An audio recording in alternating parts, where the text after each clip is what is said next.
सोलापुरातील कलावंत मदन दुधगुंडी यांची कन्या परिणिता दुधगुंडी हिची गुगलमध्ये टीम लीडर म्हणून निवड झाली आहे. तिला वार्षिक 1,30,00,000चे पॅकेज मिळाले असून सोलापुरातून तिच्यावर अभिनंदनाचा वर्षाव होतोय. गुगलमध्ये 1.30 कोटी रुपयांचे पॅकेज मिळवणारी परिणिता ही पद्मशाली समाजातील पहिली मुलगी ठरली आहे. परिणिता हिचे शालेय शिक्षण लिटिल फ्लॉवर स्कूलमध्ये झाले. त्यानंतर तिने हैदराबादमध्ये पुढील शिक्षण घेतले. कामानिमित्त वडील मदन दुधगुंडी यांनी 12 वर्षांपूर्वी हैदराबाद येथे स्थायिक झाले. परिणिता हिने देखील हैदराबादमध्ये शिक्षण घेतले. त्यानंतर 2013 साली IIT इंदोरमध्ये तिला प्रवेश मिळाला.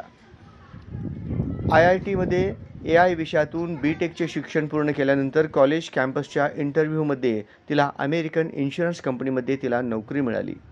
त्यानंतर काही काळ ती उबर व USG या कंपनीमध्ये कार्यरत होती. तिचे कामाचे कौशल्य पाहून गुगल कंपनीने तिला ऑफर देऊ केली. गुगलने तिची टीम लीडर म्हणून निवड केली असून तिला 1.30 कोटींचे पॅकेज देखील दिले. तिच्या या यशात तिच्या आई-वडिलांसह तिच्या शिक्षकांचा खूप मोठा वाटा असल्याची प्रांजळ भावना परिणिता व्यक्त करत आहे. परिणिता हिला मिळालेल्या मोठ्या पॅकेजमुळे सर्व स्तरातून कौतुक होत आहे.